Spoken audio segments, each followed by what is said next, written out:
आऊज़ु बिल्लाहि मिनश शैतानिर रजीम बिस्मिल्लाहिर्रहमानिर्रहीम। मोअज़्ज़िज़ सामीन अस्सलामु अलैकुम वरहमतुल्लाहि वबरकातुहू। आपकी जानी पहचानी आवाज़, आपका मेज़बान मोहम्मद तौसीफ़ सिद्दीकी आपसे मुखातिब है। आप हमारे प्रोग्राम की तफसीलात समाअत फरमा लीजिए। हमारे स्टेशन पर आप कॉल कर सकते हैं, इसके लिए डायल कीजिए 7737661416। इसके अलावा आप मुझे व्हाट्सअप मैसेजेस भी कर सकते हैं, कॉल भी कर सकते हैं। मेरे जितने भी फेसबुक फ्रेंड्स ने हमारा प्रोग्राम ज्वाइन किया, सबको खुशामदीद। आपका फ़ीडबैक हमारे लिए इंतहाई काबिल एहतराम है। और इसके अलावा सामीन आप हमारे गुज़िश्ता तकरीबन 14 साल के प्रोग्राम सोशल वेबसाइट पे भी सुन सकते हैं। इसके लिए वेब ब्राउज़र पे टाइप कीजिए www.talkshoe.com, batejuta.com। सर्च बॉक्स या कॉल आई डी बॉक्स में एंटर कीजिए 91736। बहुत सारी नामवर शख्सियात मौजूद हैं, जिसमें पॉलिटिशियन, सहाफ़ी, दानिश्वर, शायर और इसके अलावा डॉक्टर्स, इंजीनियर्स, साइंटिस्ट भी इसमें मौजूद हैं। तो प्लीज़ विज़िट कीजिए। उनकी सहरकुन गुफ्तगू, उनकी बड़ी मालूमाती गुफ्तगू आपके किसी काम आ सकती है। आपको बताते चलें कि अपने प्रोग्राम की इब्तिदा तिलावत कलाम पाक से शुरू करते हैं और मुनीब सिद्दीकी तिलावत कलाम पाक पेश करेंगे। एक छोटी सी ब्रेक के बाद आपकी खिदमत में हाजिर होते हैं। ये आपका अपना प्रोग्राम ए ज़िंदगी रेडियो वेब टीवी शिकागो है। अऊज़ु बिल्लाहि मिनश शैतानिर रजीम। बिस्मिल्लाहिर रहमानिर रहीम। वत्तीनि वज़्ज़ैतून वतूर सीनीन वहाज़ल बलदिल अमीन लक़द ख़लक़नल इंसान फ़ी अहसनि तक़वीम सुम्मा रददनाहु अस्फ़ल साफ़िलीन इल्लल्लज़ीना आमनू वअमिलुस्सालिहाति फ़लहुम अज्रुन ग़ैरु ममनून फमा युकज़्ज़िबुक बअदु बिद्दीन अलैहिस्सलाहु बिअहकमिल हाकिमीन सदक़ल्लाहुल अज़ीम। जज़ाकल्लाह मुनीब सिद्दीकी कि आपने खूबसूरत आवाज़ में तिलावत कलाम पाक पेश की। आपका बहुत बहुत शुक्रिया। सामीन, एक खूबसूरत सी आपको हम सुनाते हैं। अज़ीम और हसन ने मिशिगन डिट्रॉइट से आपके लिए खुसूसी तौर पे भेजी है। हमारे साथ रहिए, अहम शख्सियत हमारे दरमियान में है और लाइव प्रोग्राम करेंगे। आपका फ़ीडबैक मेरे लिए बहुत इंपॉर्टेंट है, सुनते रहिए। ये आपका अपना प्रोग्राम ए ज़िंदगी radio web TV Chicago USA है। Allah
तो सामीन, आपने ये खूबसूरत सी हम सुनी। अज़ीम और हसन ने खुसूसी तौर पर मिशिगन डिट्रॉइट से आपके लिए ये भेजी थी। यकीनन आपको पसंद आएगी। आपका फीडबैक मुझे दरकार है। आज सामीन, आपके दरमियान में इंतहाई अहम शख्सियत गुज़िश्ता मैं ये कहूँगा कि 12-13 साल से लोग मुझसे रिक्वेस्ट कर रहे थे कि इनका इंटरव्यू कीजिए। एक दफ़ा शिकागो भी आए, लेकिन हमारी बदकिस्मती के इंटरव्यू नहीं कर सके टाइम की किल्लत की वजह से। और आज हमने दोबारा ज़हमत दी है। और वो हज़रात जो कराची में नहीं रहते, दूसरे सूबों में रहते हैं, वो उनको सुनना चाहते हैं, समझना चाहते हैं उनकी बातें। बड़ी खिदमत है कराची के लिए। और जनाब मुस्तफ़ा कमाल साहब हमारे दरमियान में मेयर भी रह चुके हैं, सेनेटर भी रह चुके हैं, अभी PSP पाकिस्तान ज़मीन पार्टी के चेयरमैन हैं। खुशकिस्मती है कि हमारा प्रोग्राम इन्होंने ज्वाइन किया है हमारी खुसूसी रिक्वेस्ट पर। अस्सलाम वालेकुम मुस्तफ़ा कमाल साहब। जी वालेकुम सलाम। बहुत शुक्रिया सर कि आपने हमारा प्रोग्राम ए ज़िंदगी radio web TV Chicago USA join किया। सर मैं आपका बहुत शुक्रगुजार हूँ दिल की गहराइयों से। मुस्तफ़ा साहब, आपसे बड़ी इम्पॉर्टेंट गुफ्तगू करेंगे कोरोना के हवाले से, कराची के हवाले से, और मुख्तलिफ जो प्रॉब्लम्स हैं हमारे मुल्क के, चाहे वो सियासी हों या हमारी सोसाइटी के प्रॉब्लम्स हो या हमारी जो खारजा पॉलिसी है उसके हवाले से थोड़ी सी गुफ्तगू करेंगे आपसे।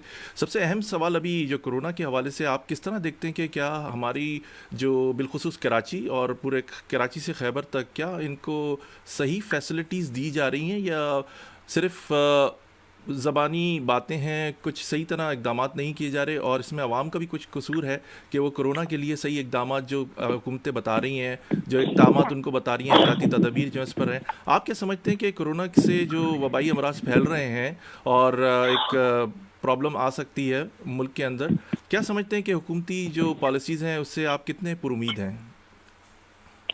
देखिए, जब कोरोना महीने पहले जब ये पहला ऐलान हुआ है गवर्नमेंट की तरफ से, तो तमाम पाकिस्तान में और हमने भी एज ए पार्टी हमने कहा कि जी हमारे पास कोई ऑप्शन नहीं है गवर्नमेंट की बात मानने के अलावा, और तमाम पाकिस्तान को गवर्नमेंट की बात माननी चाहिए, चाहे वो सूबाई हुकूमत हो, चाहे वो वफाकी हुकूमत हो। इसलिए गवर्नमेंट के पास रिसोर्सेज है, गवर्नमेंट के पास इंफॉर्मेशन है, तो जो गवर्नमेंट कह रही है हमें गवर्नमेंट की सारी बात माननी है। उन्होंने कहा लॉकडाउन तो लॉकडाउन होना चाहिए, और हम जो है वो सब लोग घरों में बैठ गए और हमने सबने सपोर्ट की, हर तरह से सपोर्ट की। बट ग्रेजुअली, और हमने साथ साथ ये दो बातें की उसके अंदर। हमने कहा कि बिल्कुल हम गवर्नमेंट की सारी बात मानते हैं। मेरा तजुर्बा है, मैंने एडमिनिस्ट्रेशन चलाई है, हमने 2-3 बातें की। तो एक तो ये बात की कि कोरोना में जो इशू है मेन, गवर्नमेंट को क्या चाहिए, गवर्नमेंट की चैलेंजेस क्या है। गवर्नमेंट के चैलेंजेस ये हैं कि उसको ये पता करना है कि कौन बीमार पड़ रहा है, दूसरा उसको ये पता करना है कि जो है वो किसे इमदाद चाहिए, कौन इस वक्त जो है वो किसे मदद चाहिए। अब इन दो बातों के पता करने के लिए गवर्नमेंट के पास मैकेनिज्म क्या चाहिए, इसका मैग्नीट्यूड पूरा पाकिस्तान है। देखिए, कोरोना ऐसा नहीं है कि किसी खास गली, किसी खास मोहल्ले या किसी शहर या किसी सूबे से इसका खुसूसी ताल्लुक हो या किसी खास कम्युनिटी से ताल्लुक हो। कोरोना तो पाकिस्तान दुनिया भर में फैल रहा है, पाकिस्तान की हर गली में जा सकता है, पाकिस्तान की हर सूबे में, हर शहर में कोरोना जा सकता है।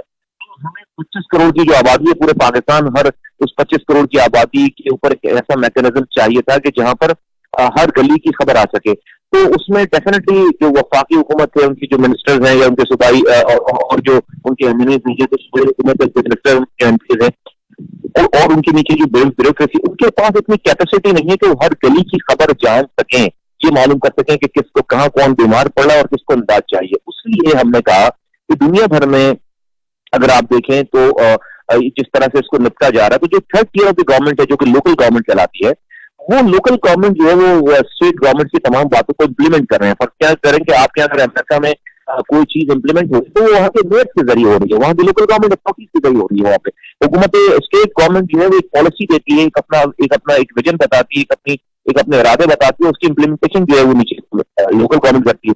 और हमारे यहाँ लोकल गवर्नमेंट अनफॉर्चुनेटली पूरे पाकिस्तान भर में डिसबैंड हुई भी अगर कहीं है तो उसके बाद अख्तियारात नहीं। तो हमने कहा कि भाई पहली फुर्सत में 3 महीनों के लिए कम से कम एडहॉक बेसिस पे पूरे पाकिस्तान में 1,80,000 के करीब लोकल नुमाइंदे हैं जो कि हर गली, हर मोहल्ले, हर गांव में मौजूद हैं। उनको एक्टिवेट कर दिया जाए किसी भी एक कानून साजी के तहत, या तो कोई ऑर्डिनेंस निकाल दिया जाए, प्रेसिडेंशियल ऑर्डिनेंस निकाल दें, या कोई भी ऐसा कानून बनाकर उनको 3 महीने के लिए सियासत को अलग रखकर उनको एक्टिवेट कर दिया जाए। और तमाम पार्टीज के हेड्स को ये कहा जाए कि भाई वो अपने वर्कर्स को कहें कि जो जहां रह रहा है वो इन यूनियन काउंसिल के यूसी इलेक्टेड लोगों के अंडर अपनी खदमात को दे दें, तमाम पार्टीज वाले। तो जब सारी पार्टीज के लोग हर इलाके के यूनियन काउंसिल के काउंसलर और यूनियन काउंसिल के यूसी चेयरमैन के अंडर अपनी खदमात दे देंगे तो सबकी ओनरशिप आ जाएगी।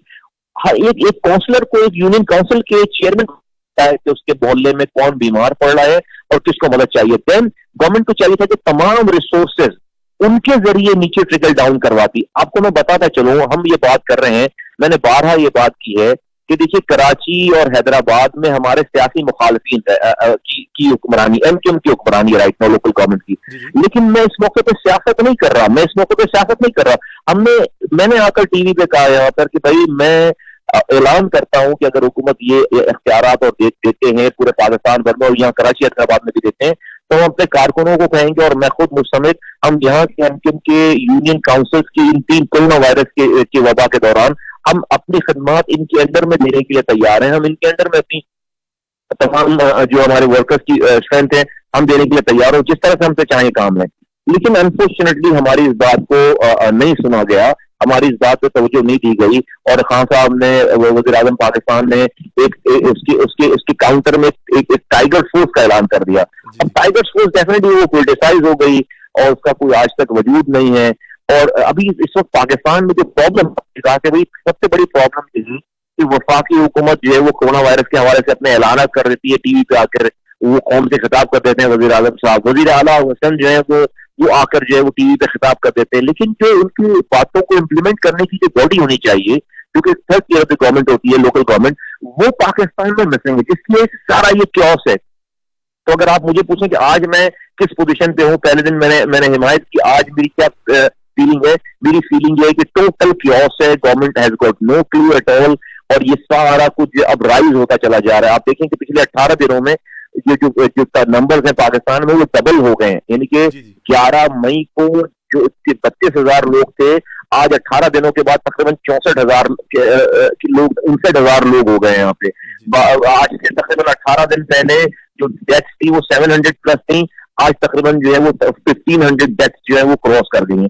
तो ये राइज हो रहा है। लोगों ने इसको फिर जो है जब हुकूमतें एक पेज पर नहीं आई तो लोगों ने उसको फिर जो है वो इजी लेना शुरू कर दिया और क्योंकि हुकूमतों ने नीचे इम्प्लीमेंट नहीं किया है चीजों को कि भाई अगर दुकानें बंद हो गई तो दुकान वाले खाएंगे कहां से, उनको दवा कहां से मिलेगी, उनको दूध कहां से मिलेगा, क्योंकि इन चीजों का फुकदान रहा है। तो टोटल इस वक्त पाकिस्तान में क्योस है और मैं समझता हूं कि अल्लाह न करे अमेरिका की तरह या यूके की तरह या इटली की तरह खुदा न खास्ता पाकिस्तान में अगर कोरोना वायरस आ गया उस तरह से तो हम जो है वो हमारी बहुत बुरी कंडीशन है इस वक्त। जी, बहुत शुक्रिया मुस्तफ़ा कमाल साहब। बड़ा अहम सवाल आपकी पार्टी के हवाले से और आपके हवाले से करेंगे क्योंकि इस कलील वक्त में मुझे पता है आप ट्रैवल भी कर रहे हैं। मुस्तफ़ा साहब ये बताइए कि जैसे आपकी पार्टी आपने बनाई, काफ़ी लोग उसमें शमूलियत इख्तियार की, उसके बाद अगर मैं थोड़ा सा आपका माजी देखता हूँ तो आप असम्बली में आए, असम्बली से आप मेयर बने, मेयर से आप सैनिटर बने।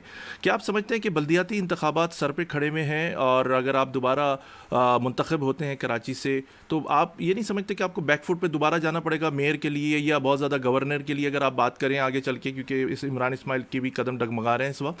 क्या कहेंगे इस बारे में, बैकफुट पे जाना पसंद करेंगे? आपको तो माजी में देखा जा रहा था कि हो सकता है प्रेसिडेंट या बहुत बड़े ओहदे पे जिम्मेदारियां दी जा रही थी, आप क्या समझते हैं बारे में?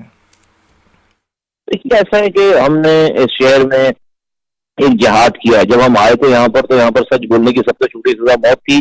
20-22 लोग रोजाना मरते थे। मैं जिस पार्टी से बिलोंग करता था एमक्यूएम मुहाजिर सियासत वहां पर होती थी तो और वहां पर एक यहाँ शहर में एक शोधा कब्रिस्तान आबाद है पूरा और रोजाना शोधा कब्रिस्तान में यहाँ पर मुहाजिरों की लाशें जाती थी, रोजाना लोग लापता होते थे। अल्लाह का शुक्र है कि पिछले 4 सालों में हमारे आने के बाद अल्लाह का शुक्र है कि शोधा कब्रिस्तान में ताले लग गए। अब कोई मुहाजिर नौजवान जो है वो मरकर नहीं जा रहा वहां पर और दूसरे नौजवान भी, दूसरी कौमियतों के लोग भी नहीं मर रहे इस वक्त कराची में। यकीनन रेंजर्स का बहुत बड़ा इसमें किरदार है, लॉ एनफोर्समेंट एजेंसीज का। लेकिन लॉ एनफोर्समेंट एजेंसी जो दिलों को नहीं फेर सकती।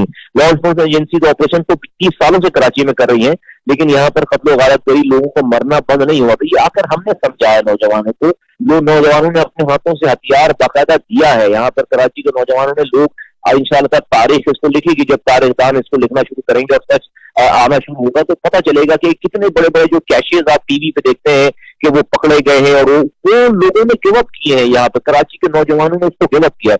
तो ये बहुत बड़ा एक काम हुआ है 4 सालों में और आज अल्लाह का शुक्र है कोई लाश नहीं गिर रही, कोई इंसान नहीं मरा, अल्लाह का शुक्र। दूसरी बात ये आपने मेरी बात की। देखिए हमने अभी जो जो इस वक्त हुकूमतें हैं, यहाँ पर 14 सीटें हैं पीटीआई की, 25 एमपीएस की सीटें हैं, यहाँ पर एमसीएम 32 सालों से उनकी सीटें रही हैं, यहाँ पर आज पीपल्स पार्टी की सीटें हैं।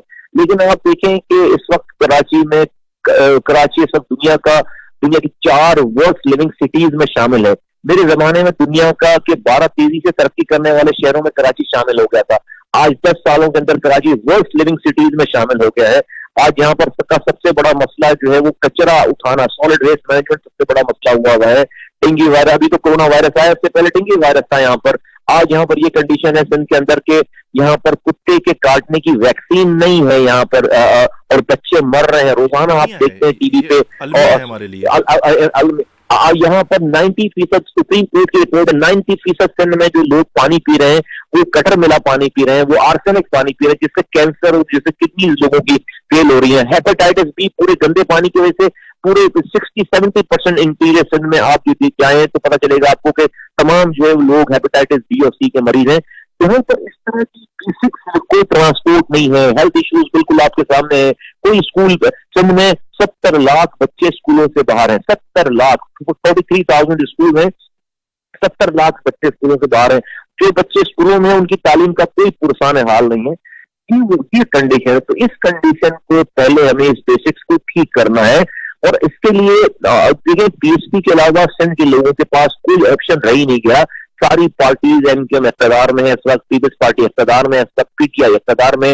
लेकिन अगर इन पार्टियों ने अगर लोगों का मसला हल करना होता तो मैं समझता हूं कि आज मैं सियासत कर ही नहीं रहा होता। और ये जो मैं आपको इश्यूज बता रहा हूँ ये इश्यूज जो है वो होते ही नहीं। तमाम ये पार्टीज फेल हो चुकी हैं अनफॉर्चुनेटली लोगों को डिलीवर करने में। हमारे पास ही माजी की लेगेसी है, काम की अगर लेगेसी है हमारे पास ही है। हमारे ऊपर अल्हम्दुलिल्लाह कोई करप्शन का चार्ज नहीं है, हमारा दुश्मन भी हम पर करप्शन के इल्जाम नहीं लगा सकता। मैंने इतनी बड़ी एडमिनिस्ट्रेशन चलाई है, 300 अरब रुपए खर्च किए, 30,000 करोड़ पाकिस्तानी, लेकिन मैंने हम पर आज अल्हम्दुलिल्लाह कोई 3 रुपए भी चोरी करने, हराम कमाने का इल्जाम नहीं लगा सकता। ये हमारा कैरेक्टर है, ये हमारा किरदार है। तो मुझे कराची के से लेकर सिंध के लोग कितने जो भी किस रोल पे मुझे देखना चाहते हैं या चाहेंगे, जो भी किस भी तरह से मैं इनकी खिदमत कर सकता हूँ, मैं इसमें मैं ये नहीं देखूंगा कि कौन सी पुलिस क्या है। हम इस शहर को यहाँ से लेकर पूरे पाकिस्तान की हम काम विजन रखते हैं, लेकिन इस शहर में हमारी जो है वो शुरुआत हुई है, इसको हम ठीक करना चाहते हैं। मुस्तफा साहब, शहर कराची लावारिस मैं इससे समझता हूँ कोई पुरसान हाल नहीं है। यहाँ पे लोग और कौमियत के लोग भी आके आबाद होते हैं। यहाँ की आबादी 2.5 करोड़ से तजावीज़ कर चुकी है। मैं एक दफ़ा अफजल शिंगरी साहब का इंटरव्यू कर रहा था तो वो कह रहे थे ये एक शहर बन चुका है और यहाँ पर तमाम कौमियत के लोग रहते हैं। आपने जब मेयर थे तमाम लोगों के साथ काम किया, आपने उन इलाकों में भी जाके काम किया जहाँ पानी नहीं आता, वहाँ नल लगाया आपने जाके। अगर आप दोबारा से मेयर बन जाते हैं तो पहले 2 काम आप सबसे पहले क्या करेंगे अपनी अथॉरिटी में? देखिए 2 काम नहीं है, आई थिंक पहले दिन ही आपको 20 काम करने पड़े, इसलिए देखिए सब कुछ ही चौपट हो गया। आप किसी ऐसा नहीं कर सकते अभी जो हाल है शहर का कि किसी 2 काम को ले और किसी इसलिए कि देखिए हर चीज आपको ठीक करनी है। सॉलिड वेस्ट मैनेजमेंट ठीक करना है, आपको पानी ठीक करनी है, सड़कें ठीक करनी है, आपको अस्पताल ठीक करना है, जो केएमसी के अस्पताल है उसको ठीक करना है, आपको केएमसी के जो स्कूल है उसको ठीक। इसमें कोई भी ऐसी चीज नहीं जिसको आप कहेंगे जी पहले इसको करना है बाद में किसी चीज को करेंगे। तो मैं समझता हूँ कि तो ये जो हम तो खैर हमारा माजी है कि हम पहले भी दिनों रात काम करते थे, रातों को जाग कर काम करते थे, लेकिन ये जो है वो अभी तो बहुत ही बुरी कंडीशन है। और मैं समझता हूँ कि एट ए टाइम आपको साइमल्टेनियसली जो है वो सारे सब्जेक्ट्स पर एक क्लास जो है वो शुरू करना पड़ेगा अगर लोगों को आपको, इसलिए सारी चीजों की रिलेशनशिप लोगों से लिंक है। और ऐसा नहीं हो सकता है कि आप पानी दें और सीवरेज का निजाम ठीक ना करें, आप स्कूल में तालीम दें और हेल्थ का निजाम ठीक ना करें। ऐसा नहीं हो सकता कि आप कचरा ना उठाएं और जो है वो आप लाइटें लगाना शुरू कर दें, आप पार्क। तो ये आपको सारी चीजें, पार्क भी चाहिए तो कचरा भी उठाना है, तो पानी भी साफ चाहिए तो सीवरेज का निजाम भी ठीक करना है, तो ये सब चीजें ट्रांसपोर्ट फिर आपको ठीक करना है। तो ये वो चीजें जिसको आपको साइमल्टेनियसली करना पड़ेगा सर। मुस्तफा साहब, आप क्या समझते हैं कि कराची का सूबा बनना चाहिए, मुकामी पुलिस होनी चाहिए, मुकामी लोग जो महकमे में, क्योंकि एक उर्दू स्पीकिंग का बड़ा प्रॉब्लम है कि उनको प्राइवेट जॉब्स तो मिल जाती हैं, गवर्नमेंट जॉब्स नहीं मिल रही। मैंने 3 आपसे इस कलील वक्त में बातें पूछी हैं, आप बताना पसंद करेंगे? एक सूबा जो इसके लिए काफ़ी जोर लगाया जाता है, पुलिस का मसला है कि मुकामी पुलिस नहीं है, दूसरा जॉब्स का बड़ा मसला है यहाँ पर, क्या कहेंगे इस बारे में आप? देखिए सूबे का नारा जो है वो एमकेएम लगाती है, मुहाजिर दूसरे का नारा लगाती है कि आग मुहाजिर जाग कहते हैं हम सिंध को 2 टुकड़े करेंगे। जब जब वो ये नारा लगाते हैं और कब वो नारा लगाते हैं, जब वो अपनी कारकर्दगी में नाकाम हो जाते हैं, जब वो 4-4 सालों की हुकूमत कर चुके होते हैं, गवर्नमेंट के साथ बैठे होते हैं, 14 सालों तक इनके गवर्नर रहे, इनके देखिए 32 सालों पिछले 32 सालों में 11 दफा एमपी रह चुके हैं, 11 दफा एमएनए रह चुके हैं, 6 दफा वफाकी वजीर रह चुके हैं, 6 दफा सूबाई वजीर रह चुके हैं, 14 सालों के लिए गवर्नर रह चुके हैं। जब ये सब चीजों में कारकर्दगी, एक मुस्तफा कमाल के काम के अलावा इस एमपीएम के पास कोई दूसरा काम नहीं है, 32 सालों में कुछ और गिनवा नहीं सकते, कुछ दिखा नहीं सकते। जब ये लोग जब लोगों के पास वोट लेने जाते हैं और काम नहीं हुआ होता, तो ये लोगों को ट्रक की लाल बत्ती के पीछे लगाते हैं, मुहाजिरों को कहते हैं कि मुहाजिरों के लिए कराची का नया सूबा बनाएंगे। देखिए अभी एमपीएम की पोजीशन ऐसी है कि वो एक गली भी अलग नहीं कर सकती, सूबा तो दूर की बात है, वो एक लालू खेत की गली अलग नहीं कर सकती। लेकिन उनके इस नारे को लगाने से आप यकीन करें पीपल्स पार्टी को जितना फायदा होता है वो किसी और को नहीं होता है। पीपल्स पार्टी उनका ये नारा लेकर सिंध में अंदर जाती है, इंटीरियर सिंध में, अंदरूनी सिंध, और जाकर हमारे सिंधी भाइयों को कहती है कि देखो ये मुहाजिर कराची से बैठकर सिंध धरती मां को 2 टुकड़े करना चाहते हैं, आओ हमारी सारी खराबात को, हमारी सारी करप्शन को, पीपल्स पार्टी की सारी बुराइयों को भूलकर आ जाओ सिंधियों, हम सिंध बचाते हैं। उनको पता है कि ये नारा फेक नारा है, इन्होंने कोई किसी ने अलग नहीं करना, लेकिन वो जानबूझकर इसको सीरियस लेकर अंदरूनी सिंध जाते हैं और अपना वोट बैंक बनाते हैं। तो न ये सूबा बनाना चाहते हैं, न वो सूबा रोक सकते हैं, न रोकना चाहते हैं। ये दोनों एक दूसरे को कॉम्प्लीमेंट करते हैं, ये दोनों सियासत कर रहे हैं। हमारा पीएचडी का ये नजरिया है कि देखिए आपको सूबा बनाने का क्या तरीकेकार है। सूबा बनाने का तरीकेकार ये कि आप 100% मेजोरिटी में जिस सूबे में सूबा बनना है वहां पर करारदाद पेश हो और मंजूर हो।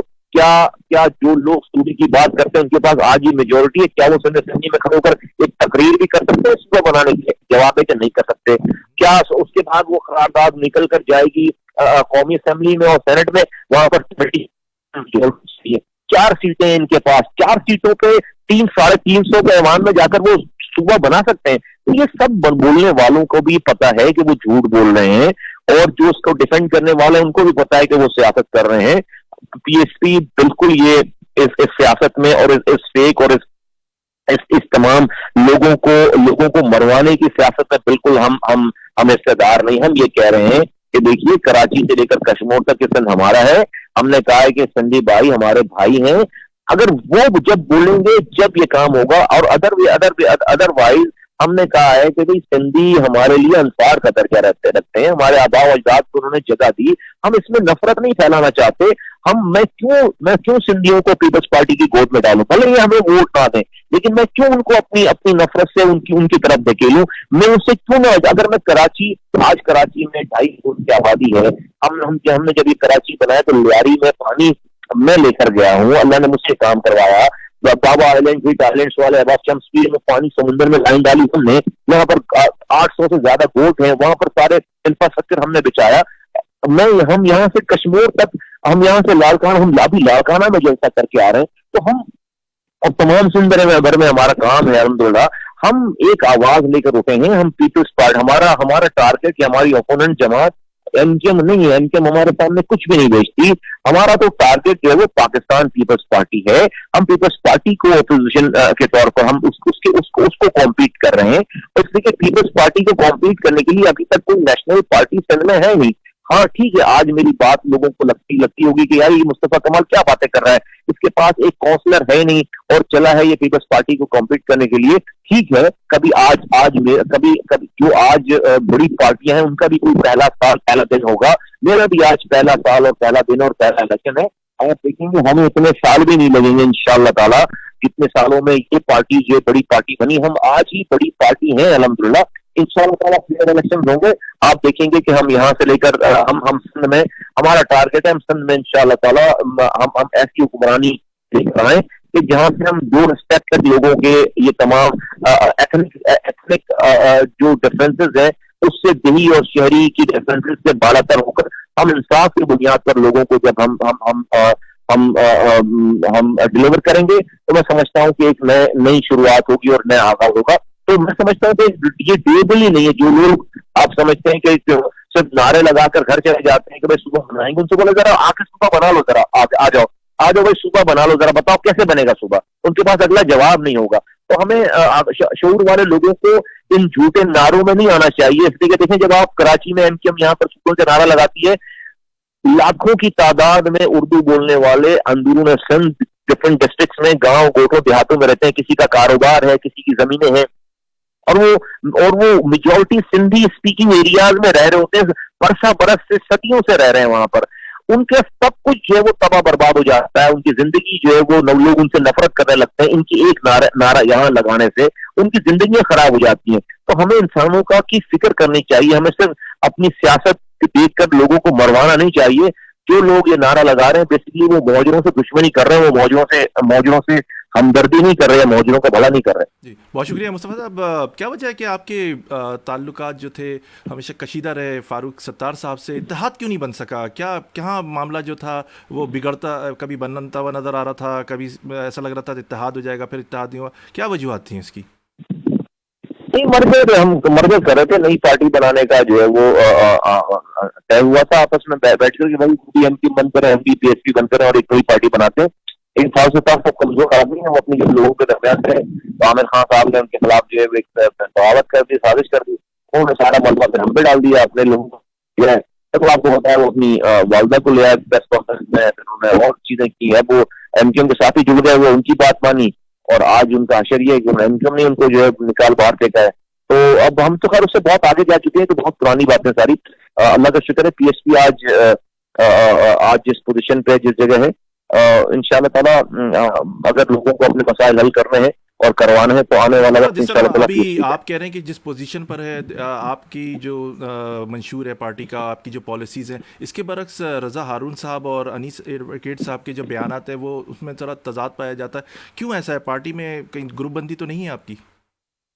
अनीस एडवोकेट साहब और रज़ा हारून साहब हमारे साथ नहीं है।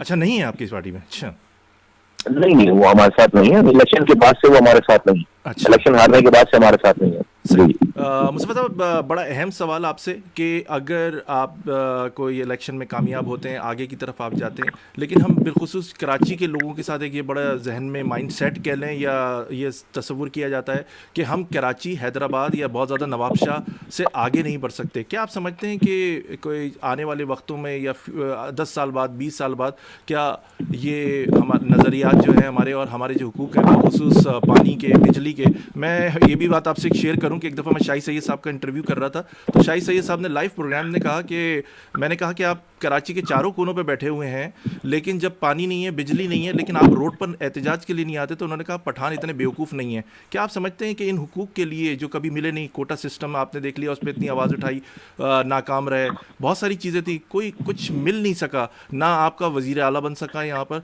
तो आप क्या समझते हैं कि आपकी पार्टी में इतना स्कोप है, इतना आपकी विल पावर इतनी स्ट्रांग है कि आप इतना आगे तक जाएंगे? ये इंशाल्लाह ताला, देखिए हमारे साथ प्रॉब्लम ये रही है कि हमने जिसको अपने घर का चौकीदार रखा 32 सालों से वोटों के जरिए, वही चोरों के साथ मिल गया। अगर किसी घर का चौकीदार चोरों के साथ मिल जाए तो उस घर को लूटने से आप नहीं बचा सकते। हमारा घर लूटा है चोरों से नहीं, हमारा घर लूटा है चौकीदार के बेईमान होने से। तो चोरों का तो काम होता है चोरी करना, उसकी खसलत है, उस चोरी से बचने के लिए इंसान चौकीदार रखता है। हमारा चौकीदार ही चोरों के साथ मिल गया।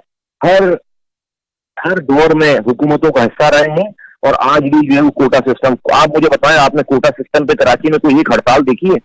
आप मुझे बताएं कराची में जॉब्स के ऊपर आपने कोई एक हड़ताल देखी है? कोई एक दिन शहर बंद हुआ 32 सालों में? नहीं हुआ। तो ये फ्रॉड हो गया सारा। अगर ऐसा हो रहा होता तो हम अपनी 32 साल रफाकत छोड़कर, अपनी मिनिस्ट्री, अपनी सेनेटरशिप, अपनी सारी जद्दोजहद छोड़कर नहीं हम इस तरह खड़े होते। तो वो तो हमारे साथ जो है वो ये हो गया, धोखा हो गया सारा। और जहां तक आप बात कर रहे हैं कि 10 साल 20 साल में हम इंशाल्लाह ताला, देखिए ये हुकूमतों का आना और हुकूमतों को जाना, मेरा ये ईमान है, अल्लाह ताला रियासत देता है और अल्लाह ताला छीनता है। अल्लाह ताला देता है, अल्लाह ताला छीनता है। हमें अपना विजन जो है हमारा पूरे पाकिस्तान का है। आप सिंध की बात करें, इंशाल्लाह ताला हमारी जिंदगी में पूरे पाकिस्तान भर में हमारा मैसेज फैल रहा है और फैलेगा इंशाल्लाह। मुस्तफा साहब, शाहिद आफरीदी आजकल काफ़ी सुर्खियों में, क्या फ्यूचर देख रहे हैं आप उनका, सियासतदान या अब्दुल सत्तार ईदी? बिल्कुल मैं इस पे कमेंट नहीं करना चाहता। शायद आफरीदी हमारे अच्छे दोस्त हैं और जो भी उनके इरादे हैं उन्होंने उनको उनकी हमारी सारी दुआएं और नेक तमन्नाएं हैं। जी, बहुत शुक्रिया मुस्तफ़ा कमाल साहब। सेकंड लास्ट क्वेश्चन, शुक्रिया। आप हमारी जो यूथ है उसको क्या पैगाम देना पसंद करेंगे? और इसी के साथ मैं, क्योंकि मुझे पता है आप काफ़ी जल्दी में भी हैं, तो इसी के साथ तसलसल से एक सवाल भी आप से कर देते हैं कि आप यूथ जो है हमारी बहुत ज़रूरी है पूरी दुनिया में। पाकिस्तान में यूथ इस वक्त बड़ी एक्टिव है, क्या पैगाम देंगे यूथ को? बड़ा अहम सवाल है ये यूथ के हवाले से। लोगों को ये जो हमारी यूथ जो सोशल मीडिया पे ट्विटर और फेसबुक पर समझते हैं वो पूरा पाकिस्तान अपने अपना रोल प्ले कर रहे हैं, मैं समझता हूँ कि नहीं, उनको प्रैक्टिकली जो है वो अपना रोल प्ले करना चाहिए और किरदार वाले लोगों के साथ उनको जुड़ना चाहिए। इसके अलावा और ऑप्शन नहीं है और उन्हीं का फ्यूचर जो है वो अगर वो नहीं करेंगे तो उनका फ्यूचर ही इसमें खराब होगा। मैं समझता हूँ कि हर इंसान की रिस्पॉन्सिबिलिटी है और हमारी यूथ की बहुत बड़ी रिस्पॉन्सिबिलिटी है।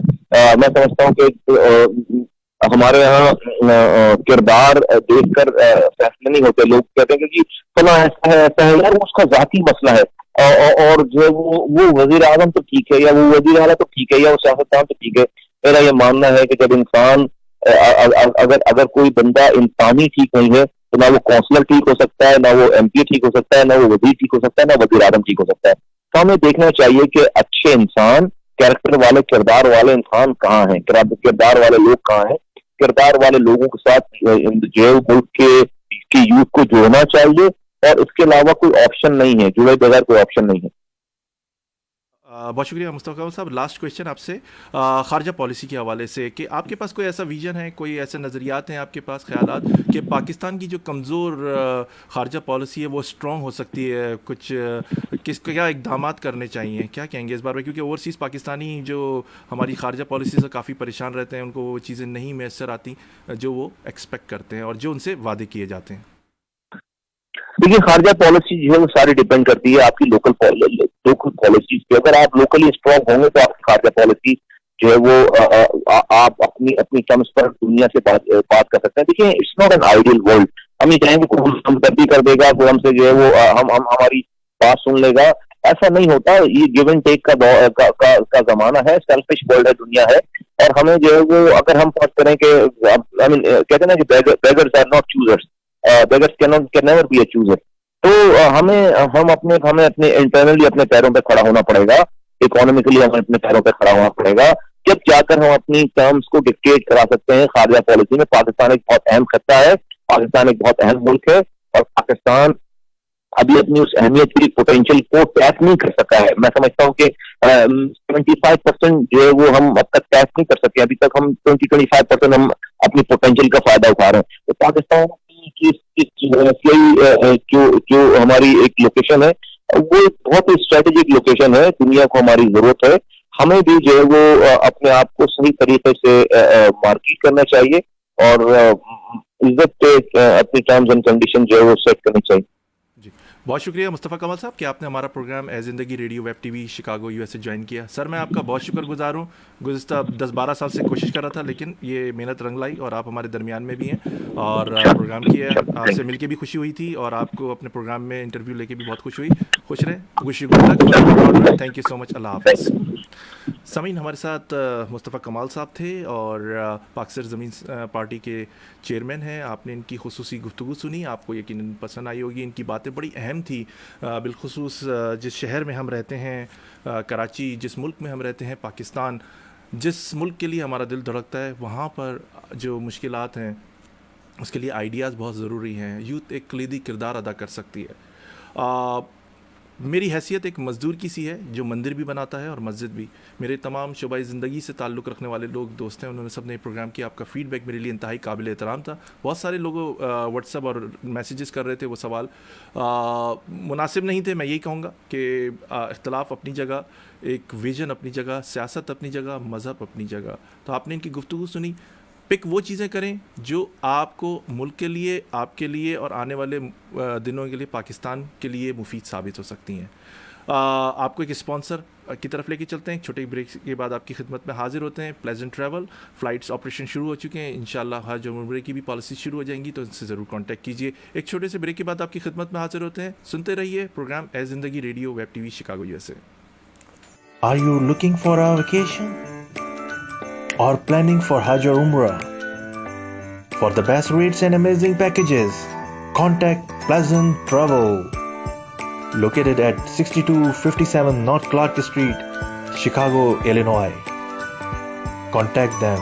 Their phone number is 773-508-1927. Their email is pleasanttravel@hotmail.com. Travel to countries like Pakistan, USA, Canada, India, UK, Europe, Russia, Turkey, Egypt, UAE, Australia, Asia, Africa, and more. And make your trip memorable with Pleasant Travel. Their Facebook page is Pleasant Travel Chicago. For best rates and amazing packages of Hajj and Umrah,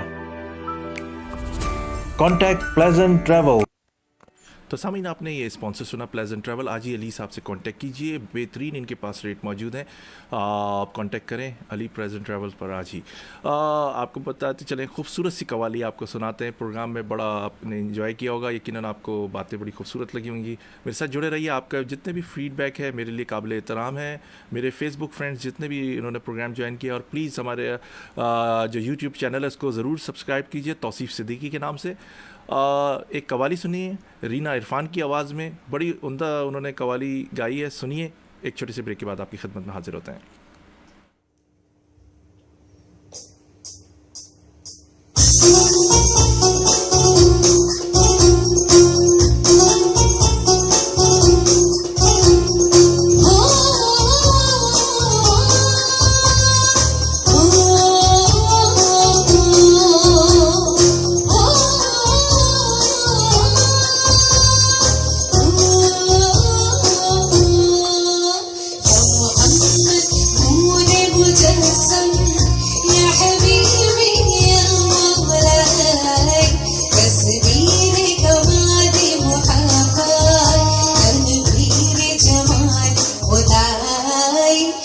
Mohammad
नूरे मुजस्सम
तो सामीन, आपने ये खूबसूरत सी कवाली सुनी रीना इरफान की आवाज़ में, और आपको यकीनन पसंद आई होगी।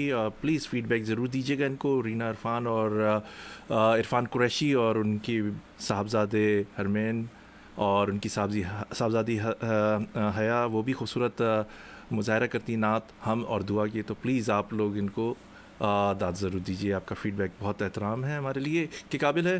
आपको बताते चलें सामीन के शिकागो में कल रात काफ़ी बदमज़गी देखने में आई और काफ़ी प्रॉब्लम्स नज़र आई शिकागो में, और काफ़ी चीज़ें जो थी वो प्रॉब्लम का शिकार नज़र आई कि एक सिया फार्म को मिनीसोटा में कत्ल कर दिया गया पुलिस ऑफिसर की तरफ से, और ऑफिसर की जो वीडियो वायरल हुई इसके बाद से वहाँ पर लूट मार शुरू हो गई। बहुत सारे जो मॉल्स थे उसमें लोगों ने लूट मार की। इसी तरह शिकागो में पुलिस की गाड़ी को आग लगा दी गई और प्रोटेस्टर्स को मुंतशिर करने के लिए पुलिस को की भारी नफरी नाफिज की गई, और इसके बाद काफ़ी सूरत हाल गंभीर हुई। तो जो हमारी मेयर हैं लोरी लाइटफुट, उन्होंने कर्फ्यू भी लगाया है और प्लीज़ आवाम से पुरअमन रहने की दरख्वास्त की है। इसी तरह पाकिस्तान में भी आप देखते हैं मुजाहरे होते हैं और लोग अपने राइट्स के लिए निकलते हैं, इसलिए यहाँ पर भी आप देख सकते हैं कि इसी तरह लोग मुजाहरे हो रहे हैं अपने राइट्स के लिए। तो मैं अपने इन पाकिस्तानी भाइयों से मुखातिब होऊंगा कि आप भी अपने राइट्स के लिए सोचें पुरअमन रहकर कि आपके क्या राइट्स हैं, क्या आप इंसान भी हैं या नहीं हैं, या आप सिर्फ इस दुनिया में खामखा पैदा हो गए हैं, बस खामखा मर जाएंगे और खामखा इस दुनिया से चले जाएंगे। तो आपको वो ऑफ़िसर भी गिरफ़्तार हो चुका है, उसके ख़िलाफ़ कानूनी चाराजोई हो रही है, सब कुछ हो रहा है, लेकिन हमारे लोग जो है ना उनके लिए ये एक नसीहत है। मेरी बात करने का मकसद ये था कि अपने राइट्स को पहचानिए। ये नहीं सोचिए कि पड़ोसी का बेटा जो है वो उसके साथ कुछ मुश्किलात आई हैं या पड़ोसी के साथ मुश्किलात आई हैं, ये प्रॉब्लम आपके साथ भी आ सकती है। तो यूनिटी कायम रखें। ये शहर आपका अपना शहर है, ये मुल्क आपका अपना मुल्क है, ये लोग आपके अपने लोग हैं, इनको संभालिए। जो हमारी, मैं आज एक बात बड़ी इंपॉर्टेंट आपसे शेयर करूं। जब 97 में जब मैं अमेरिका आने लगा तो मेरे साथ रनवे पे जब प्लेन खड़ा हुआ था तो बस में इत्तफाक से पाकिस्तान की मेरे ख्याल में 50वीं सालगिरह मनाई जा रही थी पिंडी में। तो मोइन अख्तर मरहूम जो थे मेरे साथ इत्तफाक से प्लेन में थे, तो उन्होंने सलाम दुआ के बाद, वो मुझे नहीं जानते थे, मैं उनको नहीं जानता था पर्सनली, एज ए एक्टर तो दुनिया उनको जानती थी। उन्होंने मुझसे कहा कि कहीं जा रहे हैं, तो बाद में उन्होंने बताया कि उनकी साहबजादी भी यहाँ पे रहती हैं, पढ़ती हैं। तो उन्होंने कहा शिकागो आप जा रहे हैं, तो उन्होंने मुझसे कहा कि आप पढ़ लिख कर वापस पाकिस्तान आने का इरादा है या वापस अमेरिका में ही रहने का इरादा है। तो उस वक्त माइंड पाकिस्तान की तरफ था, तो मैंने भी उनसे यही कहा कि मैं पाकिस्तान आऊँगा। तो कह लेंगे आपकी बात मुझे बड़ी अच्छी लगी कि क्योंकि हमारी पूरी क्रीम जो है वो इस मुल्क से बाहर जा रही है, अपना फ्यूचर बाहर के मुल्कों में देख रही है, अपनी सलाहियतें जो हैं वो बाहर के ममालिक में देख रही है। तो प्लीज़ ये आपके अपने लोग हैं, आपकी जो भी सलाहियतें हैं वो इनके काम आना। अपने शहर को, अपने मुल्क को कहें कि ये मेरा है। जब तक आप मेरा नहीं कहेंगे ना, तो कोई से बाहर से भी जो आएगा वो भी आपका मेरा नहीं कहेगा। आप ऑस्ट्रेलिया के डीन जॉन्स की मिसाल सामने है कि कचरा वो अपने खुद उठा रहे थे। आप कैसे तसव्वुर कर सकते हैं कि किसी के घर में जाके कचरा फेंक देंगे या किसी के घर में जाके आप गलाजत का ढेर लगा देंगे उसके घर के सामने? नहीं, इसको ये शहर में कर रहे हैं आप, किसी के घर के सामने नहीं, अपने लोगों के साथ बुरा कर रहे हैं। तो प्लीज़ अपने लोगों को साथ रखिए। यहाँ पर भी प्रोटेस्ट हो रहे हैं, आप देख सकते हैं, लाइव चीज़ें मौजूद हैं। यहाँ पे भी लुटेरे में घूम रहे हैं। अगर ज़्यादा सख्त इक़दाम नहीं किए गए तो ये पूरे शहर जो है जलथल हो जाएगा। सब जगह ऐसे ही हैं। आवाम की जो कोशिश है वो ये है, होनी चाहिए, मैं ये कहूँगा कि पुरअमन रहें, अपने लोगों को अपने साथ जोड़ के रखें। ये कौमियतें, ये ज़बानें, ये नफ़रतें सारी ज़िंदगी चलती आ रही हैं और चलती रहेंगी, लेकिन अपना कहना सीखिए कि ये मेरा है, तो हो सकता है ये तलखियाँ ख़त्म हो जाएं। इसके साथ ही मोहम्मद तौसीफ़ सिद्दीकी को इजाज़त दीजिए। अल्लाह आपका, हमारा, सबका निगहबान। अल्लाह हाफ़िज़।